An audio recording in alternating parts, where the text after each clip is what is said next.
Yeah, yeah, yeah, yeah.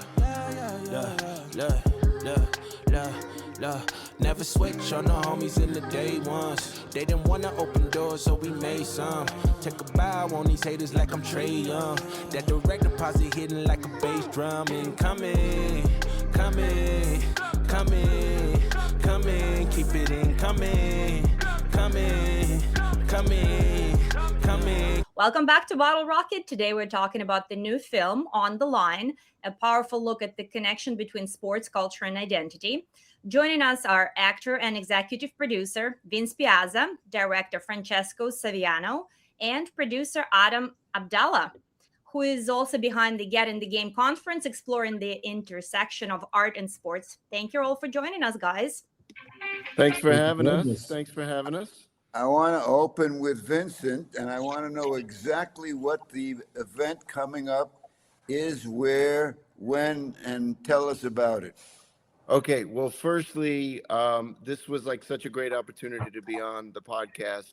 Adam Abdalla has put together something that's a first of its kind experience, and I feel like that is like the appropriate bridge to get us from talking about hockey into boxing. So, Adam, if you don't mind taking it away to talk about Game Time and the conference and how it came to be. Yeah, absolutely. So there's been a museum show traveling around the country this past year called Get in the Game, which was the largest ever American museum show about art and sports. It was at SF MoMA up until a couple days ago. And before that, it was at Crystal Bridges in Bentonville, Arkansas, which was founded by Alice Walton. And now for its final leg, it's coming to Miami. It's opening in Miami on March 19th. And as part of the opening of this major exhibition, I am curating and organizing the first ever conference looking at the intersection of art, culture, sports, and media called Game Time. So we're going to have representatives from major American museums who are looking at sports shows over the next few years, representatives of places like the Olympics, the Smithsonian, folks like Vince who are contributing to the cultural conversation both as a producer and as a performer, people like Francesco who are creating, like both artistically relevant and also journalistic media in the realm of sports, as well as like some mainstream cats like Desmond Howard, former NFL Super Bowl MVP and Heisman Trophy winner, Kelly Fasana, who is the sports writer for The New Yorker, and many others. So we're gonna have 2 days of talks, poems, film screenings, parties, exhibitions. It's the first of its kind, and it's not the last. But what is the first, and will always be the first, is that our opening night film will always be on the line for the Game Time conference sessions. And it's a real honor to be able to collaborate with Francesco and Vince on just thinking about how to roll this film out. And, at a time when things like film festivals and streaming are very siloed in terms of their reach and their access, I thought doing something that is like in a museum, free and open to the public, big auditorium, big names, big people in the audience, be able to see it for the first time is a really great way to launch. And it's really, so far, so good, I would say. Before we forget, one more time so everybody remembers when, where, and how, and so everybody who wants to see it will see it. Go ahead, tell us. Well, the first, the VIP screening or the initial screening is going to be on March 19th at 7 p.m. in Miami at the Perez Art Museum as part of Game Time. Prior to the actual screening, Vince is actually going to read some poetry by the Italian poet Gabriele Tinti, who has a compilation called The Boxer. And then the next day, actually, Francesco will also be in conversation with Travis Vogan, who is Leroy Neiman's biographer and also wrote the book about the history of boxing on television, as well as the artist Cheryl Pope, and the curator and researcher Paul Farber, who's actually putting together the exhibition about the Rocky Monument in Philadelphia, which is opening at the Philadelphia Art Museum in April. So we're kind of convening a lot of interesting creative minds who are working at the cross section of sports and cultural production, and talking about, the perspective of athletes, not only as as bodies, as entertainers, but also as minds. And I think that's really a good segue into talking about the film that Francesco has conceived and Vince has overseen and produced and co-produced with me, because it really looks deep into the soul of the subject, which are athletes, and in this case, boxers. What an incredible movie. I watched it yesterday. Congratulations, guys. You've done such an amazing job. What was the moment when you realized On the Line was a story that needed to be told? It's been a long process making the film. Obviously it took 10 years, but it took a while as well to find the story. We kind of followed where it went. We started following Will Rosinsky in 2013. Another producer on the film, Brendan McGee, brought this to my attention and asked if I wanted to direct this story on three fighters. And the three fighters who it was initially going to be about weren't the fighters that it ended up being about in the end. The only one of the original fighters was Will Rosinsky that we started following.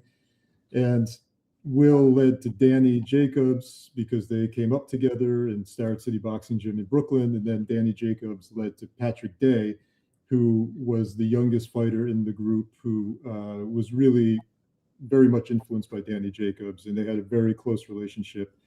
And so as we followed these guys, I had no idea it would take 10 years. And I don't know if I would have continued if I did, but it took a long time to tell the story. But then obviously a lot of things happened over that period of time, as I guess it does in everyone's life.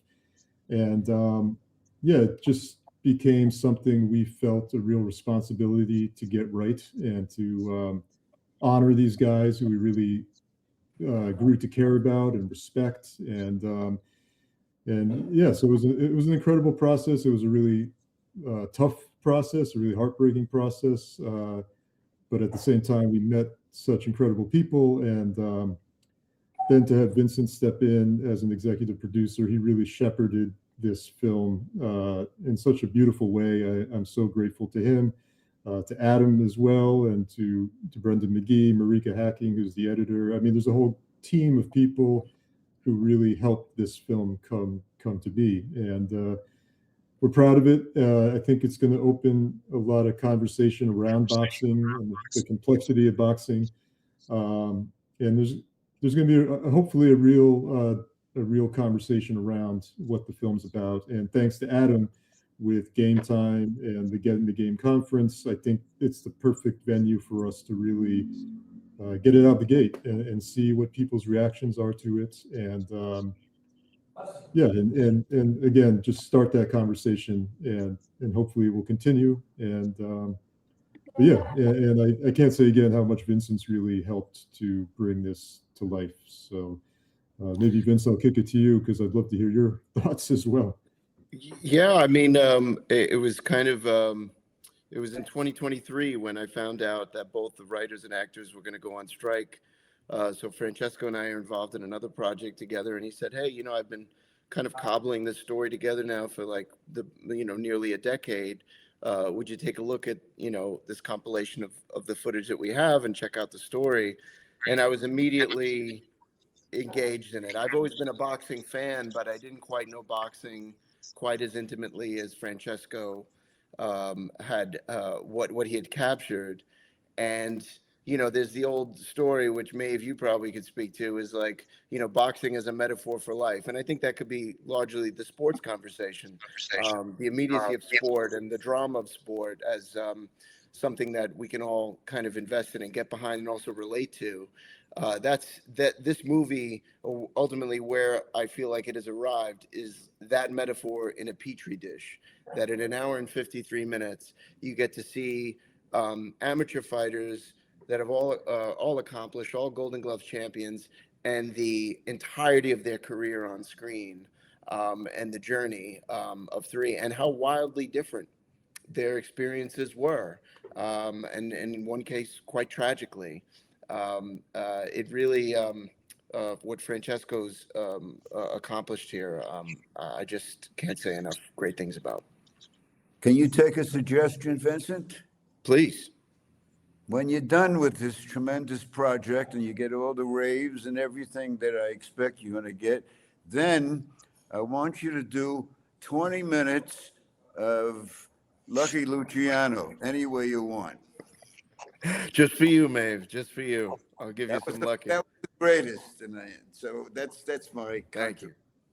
Thank you. Yeah. That's kind of Stan and I, we linked up years ago when Boardwalk was on the air. And we became really good pen pals, and we'd get together, break some bread, and talk about the Prohibition years and life in Brooklyn and the city. So we go back. I want to say congratulations on the film, guys, man. I was absolutely riveted watching it.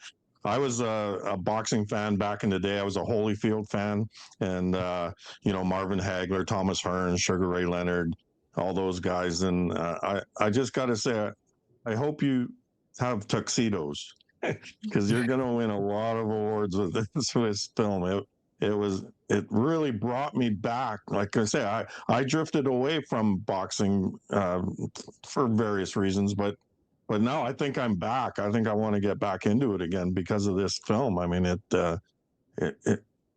10 stars out of 10, really. Congratulations, guys. Thank you, Jerry. For our audience who hasn't seen the movie yet, based on the reactions you've seen from people who already watched it, which scene seems to hit them the hardest emotionally? Francesco, what do you think? Yeah, I mean, I think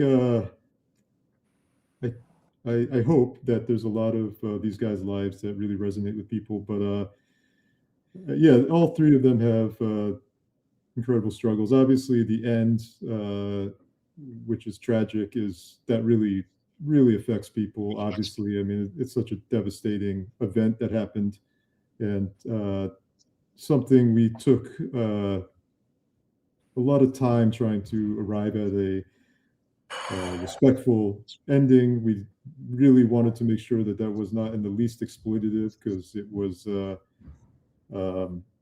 something that really affected us, and there's a lot of people involved around that event that it affected, obviously. So that was a very tough one for the filmmakers, but also I think a tough one for the audience. And also, I mean, these guys just went through so much kind of ups and downs in their life. I mean, obviously Danny Jacobs coming back from cancer, I think that really affects people, and his story in life. I think that's why he was always such a role model, because he was such an inspiring figure and just a good person coming through that, and kind of allowing people to be inspired by him who were dealing with similar kind of things.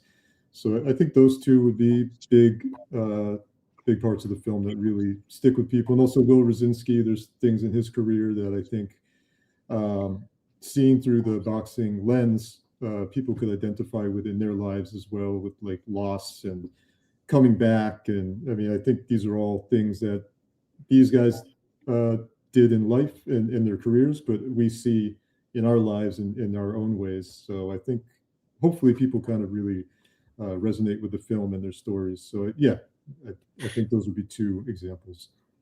I got to tell you, when boxing came into my life, growing up in Brooklyn, it was right after Joe Louis beat the crap out of Max Schmeling. And Joe Louis was our hero, to the extent that my friend Jerry Seltzman and I took the subway from Bed-Stuy, where we lived, up to 125th Street, because Joe Louis had just opened a restaurant. And it was such a tremendous thing. Jeez, he's the best fighter in the world, and he just opened it. It was a very, very lavish restaurant. And of course, after that, it was always Joe's Bum of the Month Club. But there was one fighter that I thought could beat up Joe Louis, and his name was Lou Nova. Shows you how naive I was. So Lou Nova was training in Greenwood Lake, New Jersey, where a lot of the guys trained then. And the publicity coming out from the training camp was that Lou Nova could beat Joe Louis because he had this secret thing called the cosmic punch. and mesmerized me. What the hell is it? I mean, if this guy has a cosmic punch, he's going to beat the crap out of poor Joe Louis. And of course, it went 6 rounds. But the other one that killed me, there was this great, big, heavy Jewish fighter, Abe Simon, and he weighed way more than Joe Louis, which automatically convinced me that he was going to beat up Joe Louis. But Joe Louis, he took Joe Louis 13 rounds. Last one I have to tell you, this is how much boxing meant to us. Two of the greatest fighters for their weight, Rocky Graziano and Tony Zale. And for some reason, me and my buddy Howie Sparrow had already bought tickets for the rodeo at the Garden, not realizing that the fight was going to be that same night. And these guys fought 3 great fights.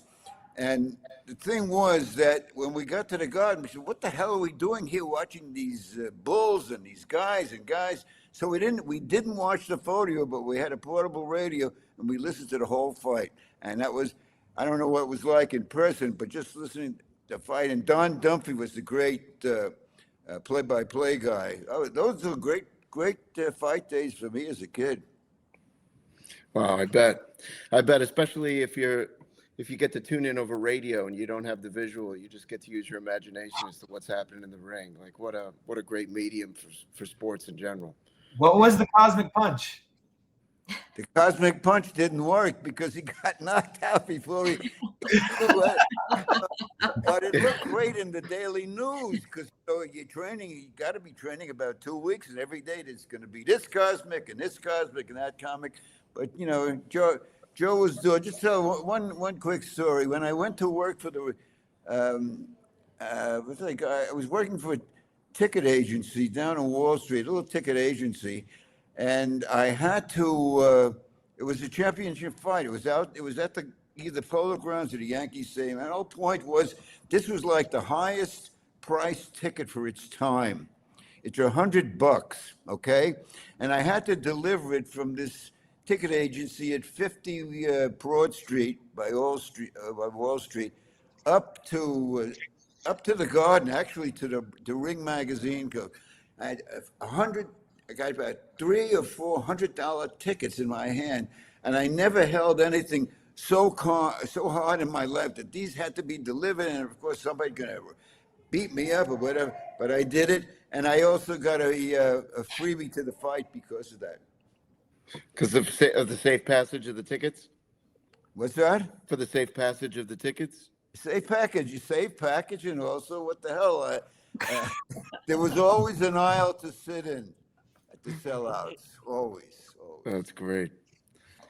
We're actually going to be doing something at Madison Square Garden, Adam. I don't know if you could speak to it as a precursor to the release, the premiere of the movie on March 19th. Yeah, I mean, I don't have all the official language offhand, but on Friday night, March 6th, there's going to be a big amateur boxing fight at Madison Square Garden, where the FDNY and the NYPD are going to go toe-to-toe. And I think they're also importing some other firefighters and police officers from around the country as well to be part of this interpromotional card. And when word broke loose of the fact that this movie was coming out in a few weeks, a light bulb went off in their heads. They reached out to us. They're like, oh, wait, Will Rosinski's a firefighter.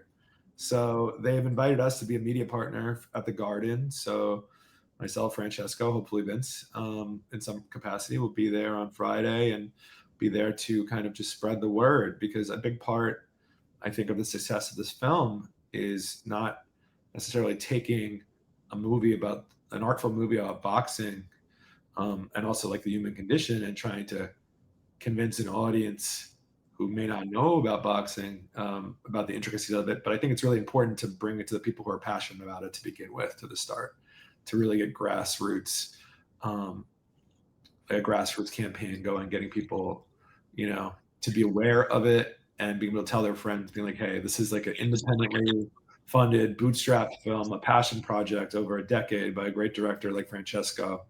And in a world today where it's very hard for documentaries to get financed, it's very hard for documentaries to get distribution. It's hard to tell stories that aren't so cookie cutter and are often tragic. People steer away from that. I think we're bringing a really strong dose of reality to the conversation while also honoring the sport that, the fans love, and honoring these fighters and their efforts. So being able to go and tell people at Madison Square Garden about this, as well as like first responders and people who like are passionate about both is a dream. And we're really excited to be part of this on Friday night. You should come to Toronto Film Festival as well. I mean, we Love might to bring the film up there. Yeah, we're down to travel the film. But I mean, I think a big part of our ethos around this is that we want to get people to see the film. Very few people can see a film at a film festival. It's the people who buy the tickets. We want to get this film to the people, whether that's, advertising it at Madison Square Garden, doing it for free at a museum, or getting it on demand so people can watch it at home, sooner than later. I think really, the goal is to build awareness and spread it out, and like really market it to not only like the critics and to people who would consider it for awards. And I think that's important at the end of the day, but I want people to know about it. And how do people find about the things they know today at a time where news is so fractured and you kind of are served up what you know? It's like going to the subculture. It's going to the fan base of being like, you want to see something important about boxing? We made it. The only way you're going to find out about it is if we go to the stuff that you read and you do and you see about boxing, because contextualizing a great boxing film, just like in a big sea of like, random titles, doesn't get to those people. So it's important for us to like go to where they are. Well, one of the great things Adam had said in another conversation about what this conference is kind of erasing the line between the art kids and the sports community, and it's like bringing these two things together. And one of the like a great tribute to Francesco's work that I love so much about the movie is that while it's intimate, it's not unavailable. The story's told in such a way that it brings you in. If you don't know boxing, it's a safe way to learn it. You'll understand why the Golden Gloves are important. You'll understand what the trajectory of fighters are. You're allowed into the community as it begins to unfold. So I think it invites in a larger audience, and that is the hope and the goal of the movie in general. So we're trying to get it out to as many people as possible. Yeah, we had a hero in our neighborhood down the block who was a boxing referee, Arthur McCanty. Arthur McCanty was a very, very, very important guy. His father, Ralph McCanty, was a neighborhood shoemaker. But there were other famous names. Harry Ballow was the always hockey and baseball, boxing announcer introducing. And right across the street from the Garden on 49th, between 8th and 9th, was a place called Jacob's Beach. You know what Jacob's Beach was? Jacob's Beach is actually a book, and it's all about boxing at the Garden in the 50s. The guy who was the boxing promoter at the Garden was Max Jacobs. And he also ran a ticket agency right across the street from the Garden on 49th Street. And that's where every Friday night, or even late afternoon, these hordes of boxing people of all different kinds would hang out in front of Max Jacobs' ticket agency on 49th, and it became known as Jacob's Beach. And I commend you to read that book because it has it has one of the funniest sports lines in the history of sports. And name of the book is Jacob's Beach, a great book. I can't tell you about one of the funny lines because we might get X-rated if I tell it to you now. So Well, that's some low-hanging fruit. I'm gonna pick, Maeve. So I'm gonna go get a copy. I'll find a copy somewhere. Suffice to say that introducing the Star Spangled Banner, which always on Friday night was sung by Gladys Gooding, and Harry Ballard gets the mic up from the ceiling in the old Garden, and he says, "Now, ladies and gentlemen, Miss Gladys Gooding will play and sing our national anthem. And the punchline came up from the end balcony, and that's why you have to buy the book, because I can't tell you the French line now. But it's one of the greatest in sports, I'll tell you that. All right. That's a cliffhanger. Guys, what was the most challenging moment during filming? Yeah, geez, let me see. I think probably after Patrick passed away, having to go back to revisit all the folks in the movie and talk to them about this event that obviously traumatized all of them, and doing it in a way that hopefully was as respectful as possible, and giving them a place to feel safe expressing themselves about that. I think that would probably be the most difficult part. And then also we have a Gene Day in the film, who is Patrick's brother. So reaching out to the family and setting up an interview with Gene, who very kindly came and sat with us for a long time, sharing his thoughts. And a lot of the nuance of the fight wasn't able to make it into the end of the movie, because it is a very complicated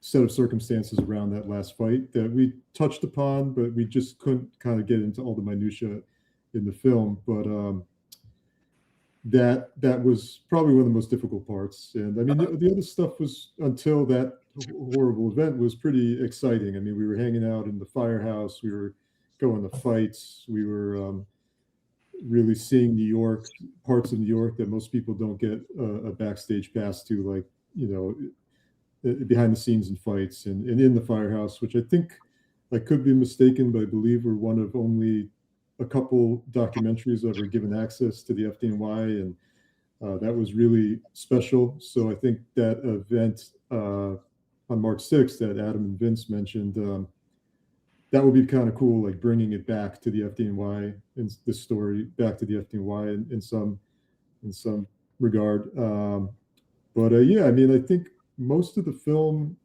was, I mean, it was hard to see these guys lose. So when they lost the fight, that was obviously difficult, because, you know, again, we really grew to care about them.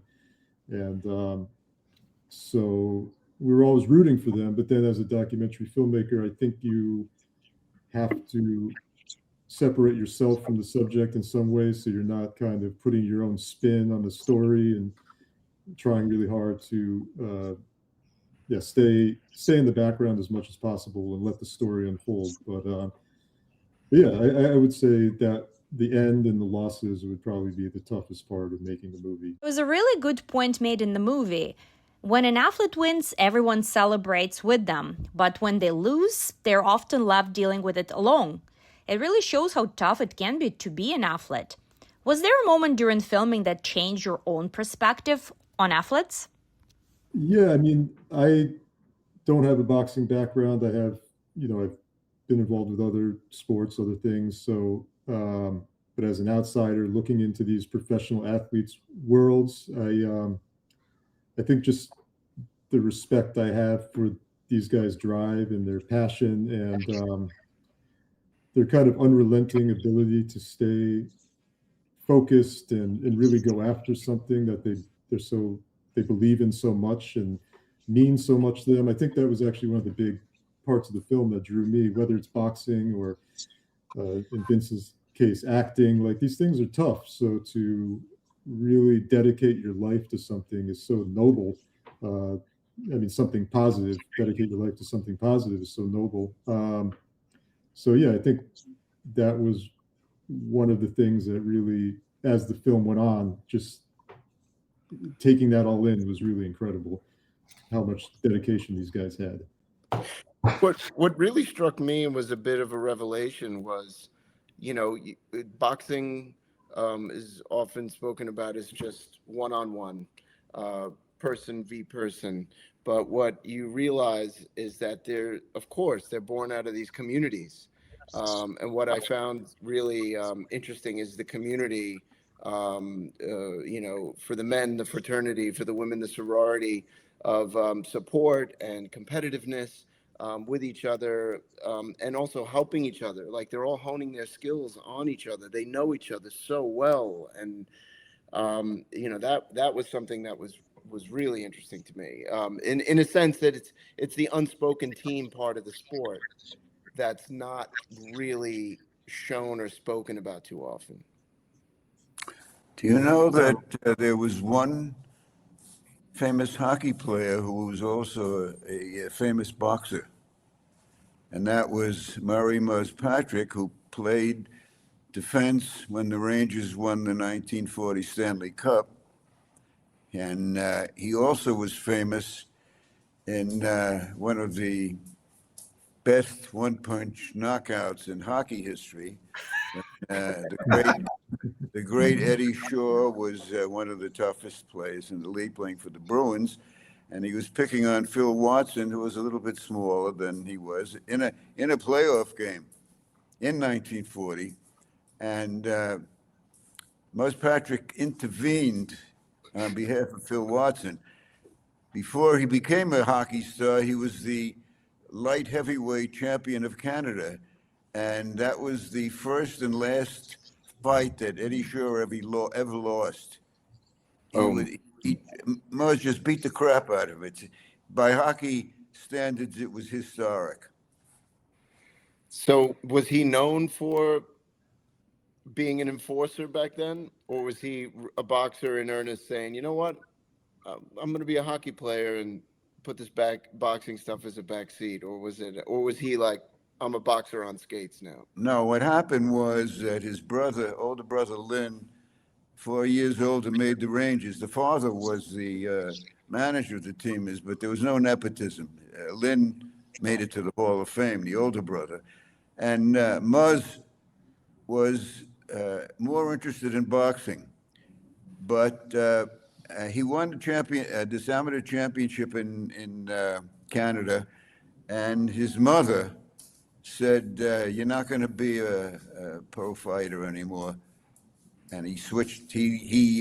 Well, I wouldn't say she forced him, but she practically, she put the pressure on him, and he switched to hockey. What the hell? He was a good hockey player. Won the cup. But I have to say, Vincent, there was no such thing as an enforcer. It was a different kind of game then. But since Phil Watson was getting the crap beat out of him, he had his buddy, and he and Muzz were very close, and Muzz intervened, and justice was done. Big time. This is giving me ideas. Maybe our next project, we should make a documentary about the history of hockey fights, because I feel like that would get a lot of. Stan is an encyclopedia, encyclopedic knowledge. If there's ever a question about hockey, I right away just ping the email off to the Mave. Thank you. It's always been a labor of love, and when the dough came in, great. I noticed I had one fight in my life as a hockey player. We were playing beer league outdoors at the Riverdale rink, and it was one of the rare occasions when I had an opportunity to score a goal. I was standing in front. I was about to get this perfect pass, and this guy, Al Schwartz, comes from behind, and he cross-checks me in the back. So I never got a chance to get the puck, but I jumped at him, and I took one punch. I missed the punch. I fell on the floor, and that was the end of the fight. A one-punch loser. Sounds like you got off easy, man. I loved the tough part of hockey. Still do. Yeah. Still do. But I love the fact in the previous story that as big and tough as these guys were, they always listened to their mother. Yeah. Well, Grace Patrick was a tough mother.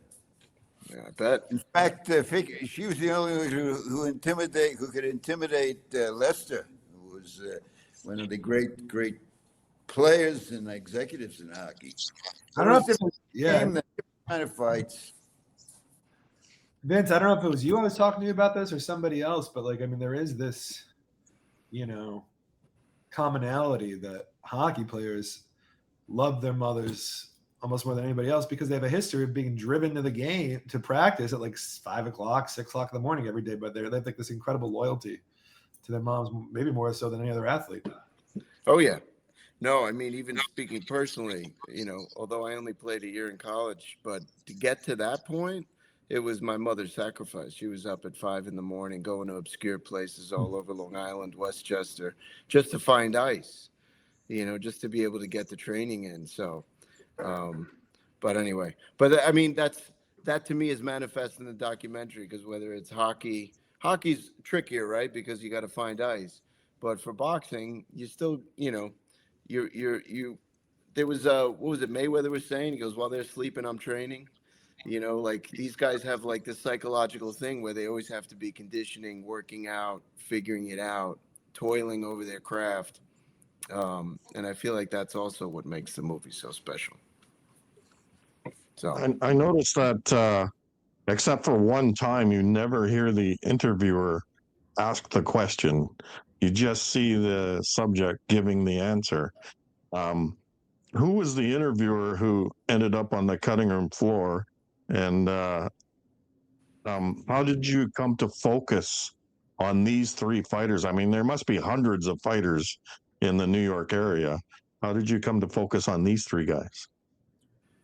Yeah, I think I really have to hand it to Brendan McGee, who had this initial idea for this film. He is the one who kind of connected with Will Rosinski, and I think from the beginning he was like, "Hey, this guy Will is really incredible. He's a great fighter, but he's also a great guy out of the ring. He's maybe going to become a fireman," and that was very intriguing. I think story-wise, that was really something that grabbed us. And then, but then from there, I think the story led to the other guys. Like there were some people that we were considering following who would have been great, but it just would have been a different movie. But it just seemed like the intimacy of the relationships between Will and then Danny Jacobs, who is a star. I mean, he really had this like kind of incredible career that most fighters, maybe 1% of fighters have.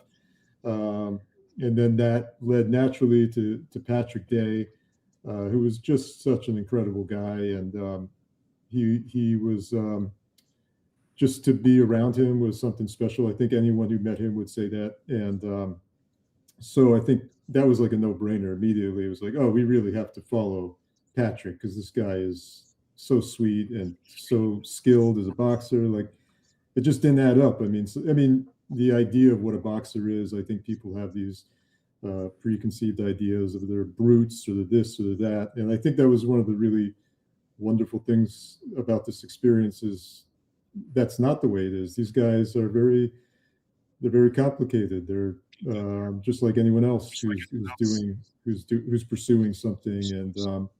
And Patrick was exemplified that. I mean, he was incredibly intelligent guy. He was studied nutrition and graduated from college. And, he really didn't need to fight. I mean, there's also that kind of idea that these guys have to fight. And that is the case for some fighters. That's their way out of tough circumstances. But that really wasn't the case with these guys. I mean, to some degree, Danny talks a little bit about getting out of Brownsville through fighting and things like that. But yeah, I think to answer your question, we just got to follow the story, and it led naturally to these three guys, which was really wonderful to spend time with all three of them. I mean, we didn't spend as much time with Danny because he was a superstar. He was all over the place, but he was gracious with his time when he was available, and that was cool.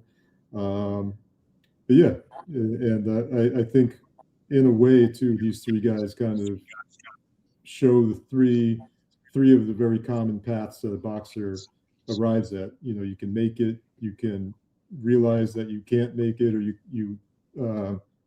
doing well, but you're like, I really need a backup plan, a backup career, because I can't. Will says you can't fight till you're 50 years old unless you're like Bernard Hopkins or something. And then the other side of that coin, which is like a more tragic ending for these guys. So hopefully the film shows like a wide breadth of a fighter's life and what could potentially happen, what does happen to these guys.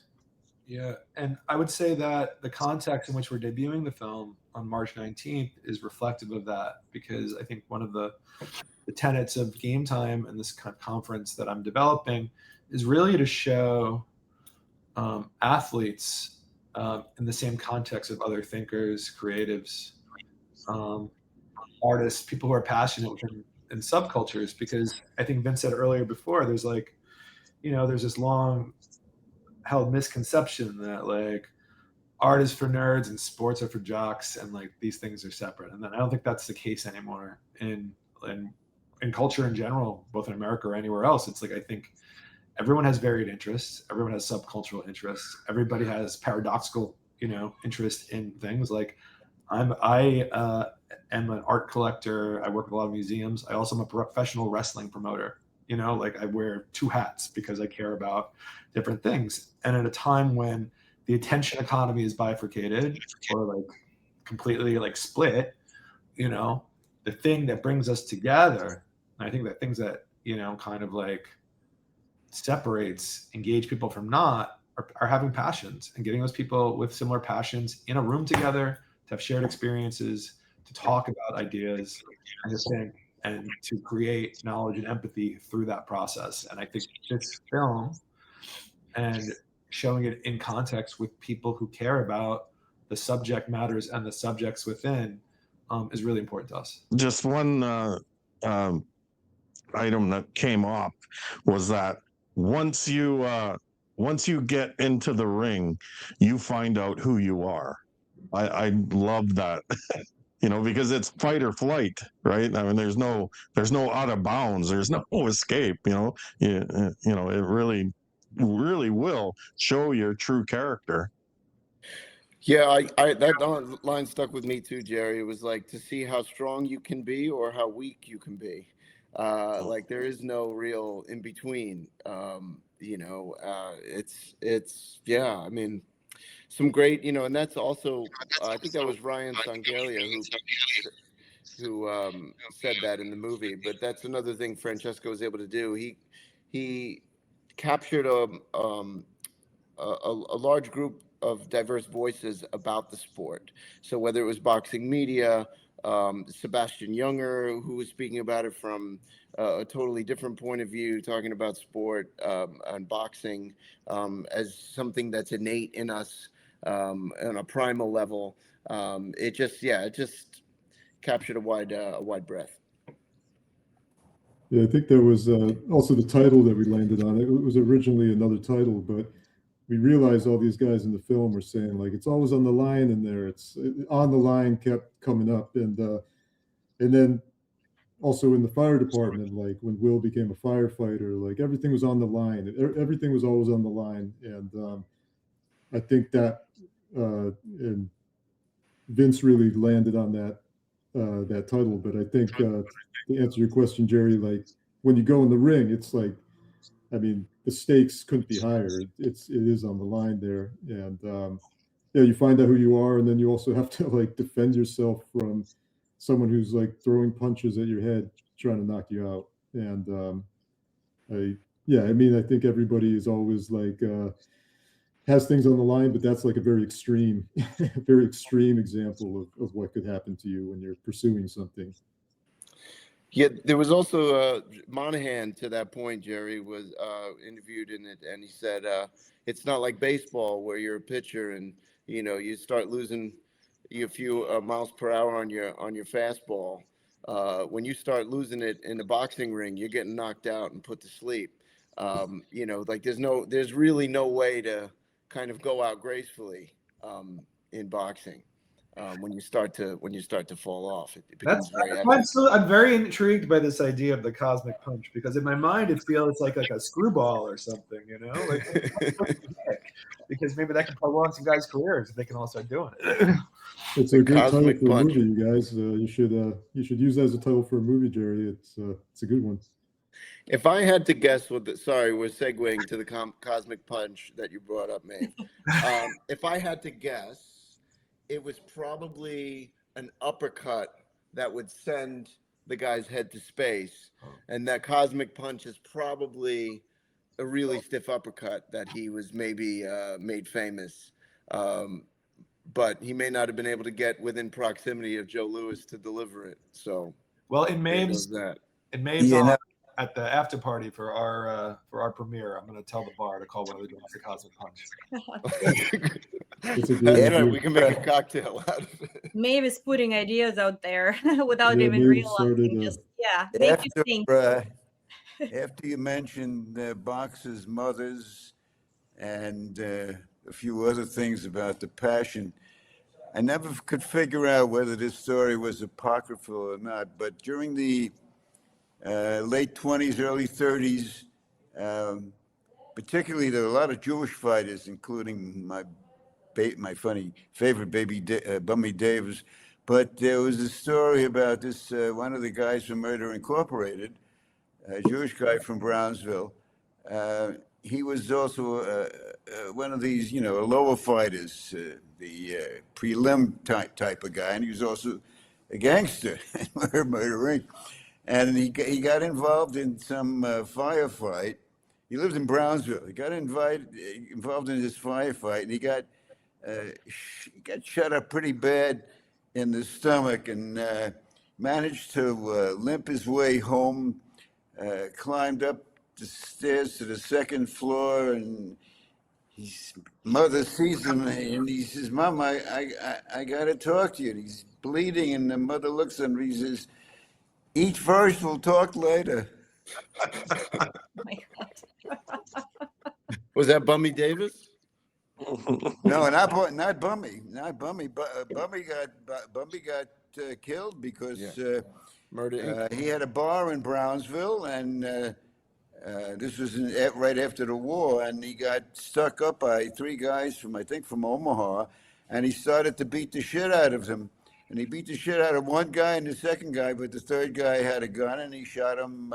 He died on the sidewalk. He actually went after the guy, and by the time he got to the sidewalk, he was pretty close to dead. He died there, and that was Bummy was well. I think I told you, Vince. It's a great story, Bummy Davis versus Murder Inc.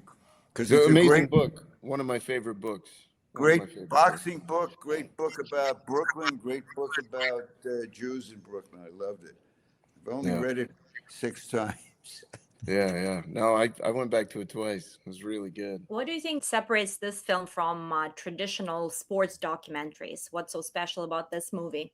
I mean, Francesco, I'll leap in just because I'm a little more removed from it, but I would say the sheer endurance of the filmmaking.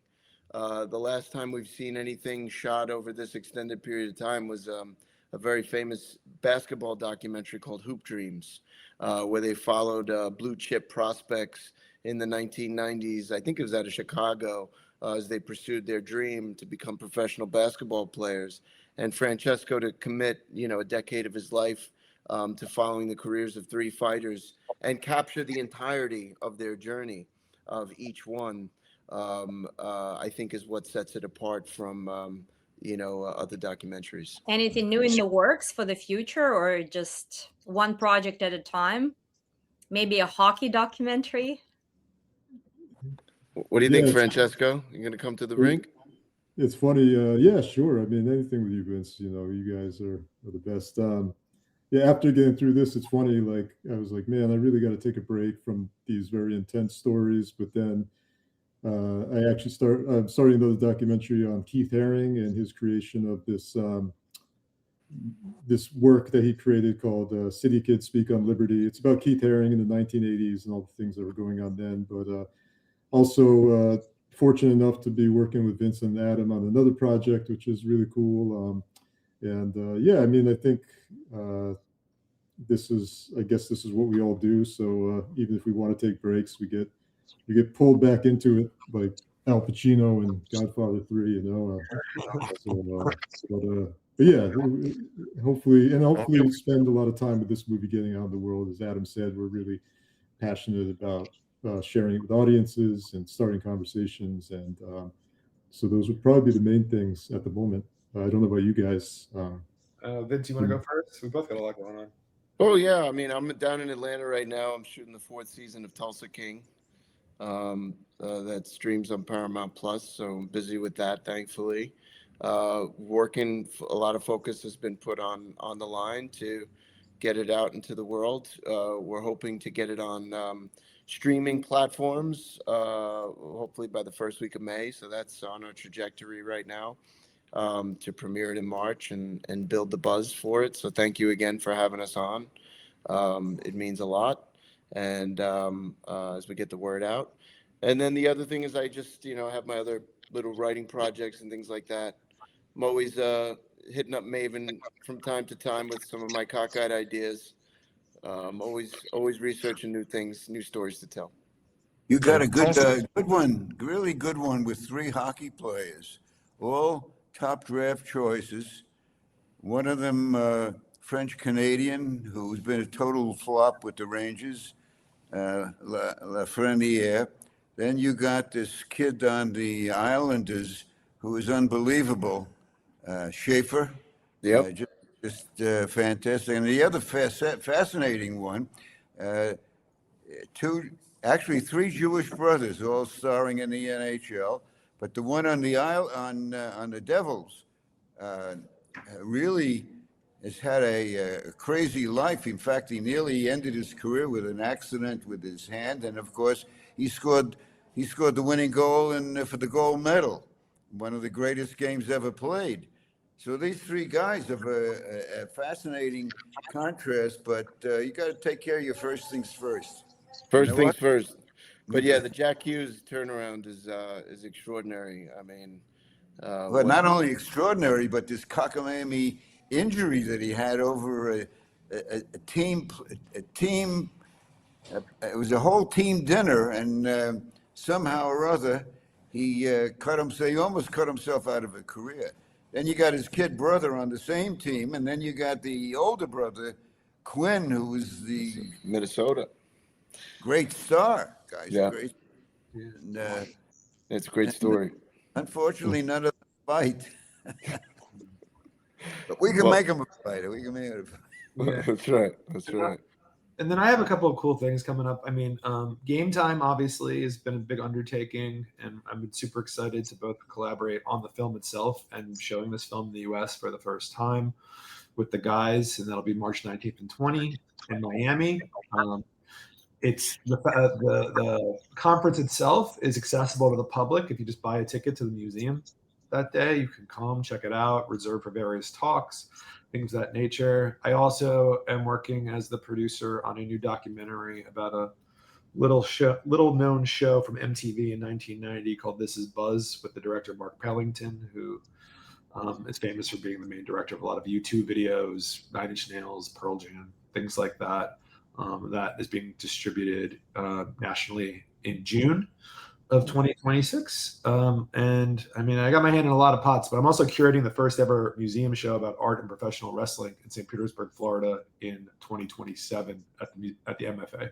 So I'm into film, I'm into culture, I'm into art, but I'm also into fights, and all these kind of things have, to quote the guy, Biff Whiff from I Think You Should Leave. It's a cosmic gumbo of things that we're working on. Yeah, not to go back to the cosmic punch, but I think there's a cosmic punch of projects that me, Vince, and Francesco have our hands in, and they touch a lot of these like very kind of oppositional, but really at the end of the day, common themes.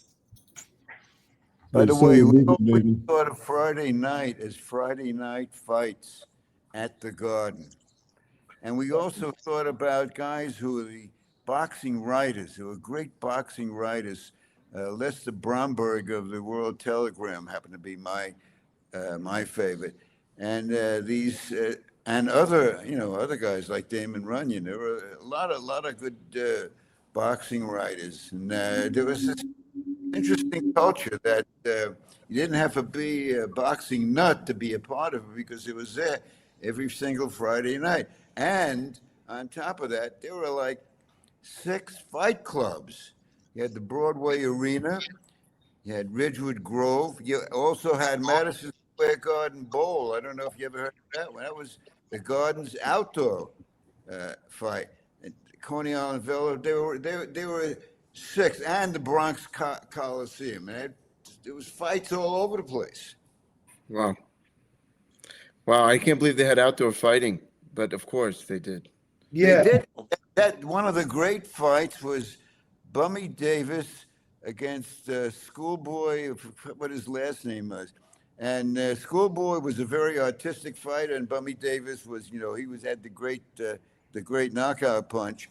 And they had the fight outdoors at Madison Square Garden Bowl, which was in Long Island City, sold out because this was a great rivalry, Bummy and Schoolboy. And it rained 3 straight Fridays, so they had to postpone. And guess what? They had the fight in the Garden as a main event. Oh, And wow. And to give a proper plug to Friday, it is the 3rd annual International Battle of the Badges at the theater at Madison Square Garden, where the FDNY Bravest boxing team is going to take on the NYPD. And I think that's not only going to be fun. Obviously, I'm team FDNY since we roll with Will. He's FDNY. But Vince, I think this also touches a lot of your other kind of philanthropic or charity work that you've been passionate about in your career. Maybe you want to mention that before we go off so people understand the resonance here. Yeah, absolutely. Two of the big charities that I got behind. I'm a lifelong New Yorker. Was in New York for 9/11 when that transpired, and two of the great New York charities that are working with first responders. One is Answer the Call, which supports the families, widows, widowers, and children of fallen first responders. To support them moments from the time of loss and beyond, and Friends of Firefighters, which has taken over a firehouse and has become a one-stop shop kind of turnkey solution for firefighters who might be struggling with all kinds of issues. So those are two of my big philanthropic groups that I love to come out and support when I can. So having Will in the movie and learning about his extraordinary journey as a boxer and as a firefighter, and now having it kind of come to life on Friday night fights with the Battle of the Badges just feels like the kind of perfect way to get our story out into the world. If you want to see an example of the cosmic punch for hockey, there's a fight on YouTube, Colton Orr of the New York Rangers and Todd Fedoruk of the Philadelphia Flyers. You guys look it up on YouTube and you'll see an example of the cosmic punch. So, that Tulsa King, sorry, I got to veer off here. Is that the one with Sylvester Stallone? Yes. Wow. So Rocky. Yeah, very much. Perfect tie-in there. So, yeah. Boxing has come into my life with a vengeance.